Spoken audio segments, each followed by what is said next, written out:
नमस्कार, मैं GRS news के लिए गिरीश शेखर। आज का ब्लॉग भी मैं एक प्रश्न के साथ शुरू करूंगा कि आखिर कौन है जो महाकुंभ के बहाने योगी आदित्यनाथ को अस्थिर करना चाहता है। आप लोगों ने देखा होगा कि महाकुंभ की दुर्भाग्यपूर्ण घटना के बाद जिस तरह से संत समाज ने, या यूं कह लीजिए संत समाज दो भागों में बटा हुआ दिखाई दे रहा है। एक संत समाज वो है जो कि योगी आदित्यनाथ की कार्यशैली पर प्रश्न चिन्ह लगाते हैं, और दूसरे संत समाज वो हैं जो कि न सिर्फ मुखर होकर इस्तीफा मांग रहे हैं और योगी की कार्यशैली पर प्रश्न चिन्ह लगा रहे हैं। मैं शंकराचार्य अवधेतानंद सरस्वती की बात कर रहा हूँ। आप लोग नहीं भूले होंगे जब 2024 में उत्तर प्रदेश से लोकसभा के चुनाव परिणाम इस तरह से आए थे जिससे कि सरकार, केंद्र की सरकार बैसाखियों के सहारे आ गई थी। उत्तर प्रदेश में भी उसकी संख्या 62 से घटकर 33 रह गई थी। तब योगी आदित्यनाथ के खिलाफ किस तरह का अभियान चालू हुआ था। न सिर्फ भारतीय जनता पार्टी के अंदर दोनों उप मुख्यमंत्रियों द्वारा, कई विधायकों और मंत्रियों द्वारा इस तरह के अभियान चलाए गए, यहाँ तक कि एनडीए गठबंधन के जो सहयोगी हैं, चाहे वो ओम प्रकाश राजभर हों, निषाद पार्टी हो, अपना दल सोनेलाल गुट हो, इन सभी लोगों ने योगी आदित्यनाथ पर सवालिया निशान लगाए थे और सरकार की कार्यशैली को कटघरे में खड़ा किया। बाद में उपचुनाव में अच्छा परिणाम आने के बाद ये अभियान थमा था। तभी बीच में कुंभ आ गया और कुंभ में जिस प्रकार से व्यवस्था की, जिस प्रकार से मीडिया मैनेजमेंट हुआ, सब कुछ ठीक चल रहा था। लेकिन मौनी अमावस्या के अवसर पर एक भगदड़ ने न सिर्फ सरकार को बैकफुट पर खड़ा कर दिया है, बल्कि योगी आदित्यनाथ भी शक्ति में आ गए। उस व्यवस्था में क्या खराबी थी या कौन इसके लिए जिम्मेदार था, इसके लिए संभवतः बात करना उचित नहीं होगा। लेकिन जिस तरह से वीडियो आ रहे हैं वो स्पष्टता ये संदेश दे रहे हैं कि न सिर्फ प्रशासनिक ढिलाई से इस प्रकार की घटनाएं घटी हैं, बल्कि आत्मविश्वास भी और वीआईपी कल्चर भी इसके लिए दोषी रहा है। जब प्रशासन और शासन को पता था कि मौनी अमावस्या के अवसर पर 10 करोड़ लोग गंगा के किनारे संगम के तीरे उपस्थित रहने वाले हैं,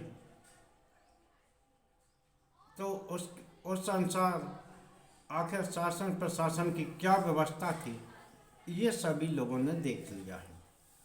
अस्पतालों में व्यवस्था किस प्रकार थी, सभी लोगों ने देखा। बेड तक नहीं थे, यहाँ तक कि कर्मचारियों की भी कमी दिखाई गई। किस प्रकार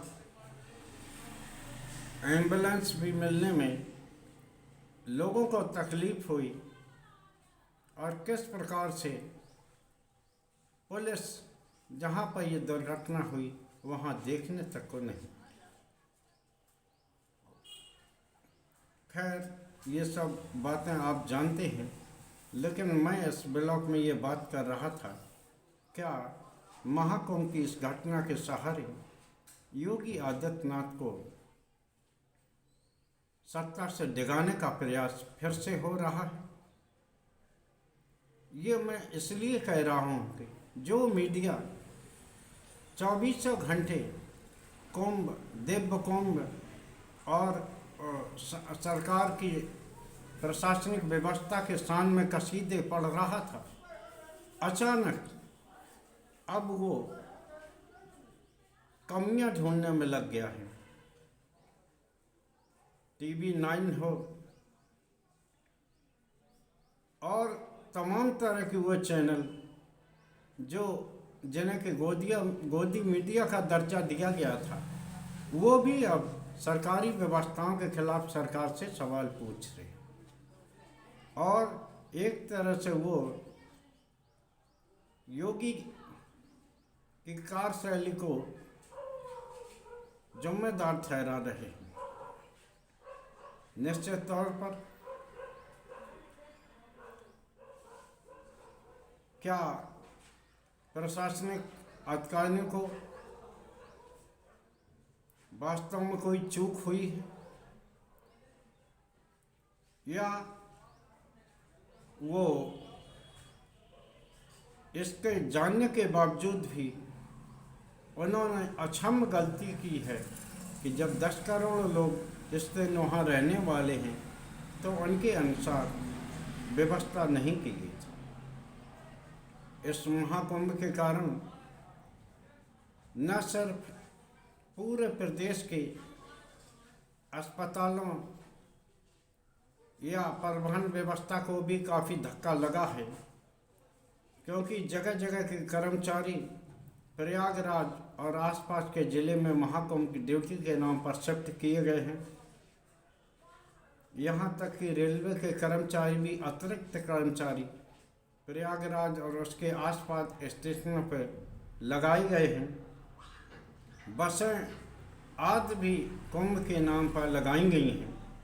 पूरा प्रदेश इन बसों की कमी का दंश, कर्मचारियों की कमी का दंश झेल रहा है। इसके बावजूद भी अगर इस महाकुंभ की व्यवस्था इस प्रकार से है तो निश्चित तौर पर आप ये तय मानिए कि शोर शराबा ज़्यादा था, व्यवस्थाएं ना के बराबर थी। और अखबारों में अब ये खबर निकल कर आ रही है, वो अखबार जो सिर्फ जिन्होंने मौनी अमावस्या की दुर्घटना के बावजूद भी खबर को महत्व नहीं दिया था, वो समाचार भी अब ये लिख रहे हैं कि भगदड़ एक बार नहीं 3 बार मची थी और झूंसी में भी भगदड़ मची थी। यहाँ तक कि एक दुकान के गले से कम करीब 2.25 लाख रुपए निकाल लिए, पूरा सामान लुट गया। वहाँ भी लोगों ने जानकारी दी कि इस दुकान में तमाम लाशें पड़ी थीं। काउंटर पर ही 4-5 लाशें काउंटर के पास ही पड़ी हुई थीं और जिस प्रकार वहाँ सैकड़ों के संख्या में आधार कार्ड और अन्य आईडी पड़ी हुई थी, निश्चित तौर पर ये बताने को काफ़ी है कि भले ही प्रशासन ने मौतों का आंकड़ा 30 तक माना होगा, लेकिन मीडिया में ये 58 लाशों तक का चल रहा है। लेकिन जिस तरह से हजारों लोगों के परिजन सोशल मीडिया के जरिए अपने अपने उन लोगों को ढूंढ रहे हैं जो महाकुंभ में आए थे, आस्था की डुबकी लगाने आए थे। उनका अता पता आज तक नहीं चल रहा है। तो क्या यह दुर्घटना बहुत बड़ी है जो हमको अभी तक छिपाई गई शासन प्रशासन द्वारा और मीडिया द्वारा, जो कि सोशल मीडिया के विभिन्न वीडियो के आने के कारण मजबूरी में अब इस ओर आने के लिए विवश हुए। निश्चित तौर पर जिस प्रकार योगी आदित्यनाथ इस समय अकेले पड़े दिखाई देते हैं, ऐसा महसूस होता है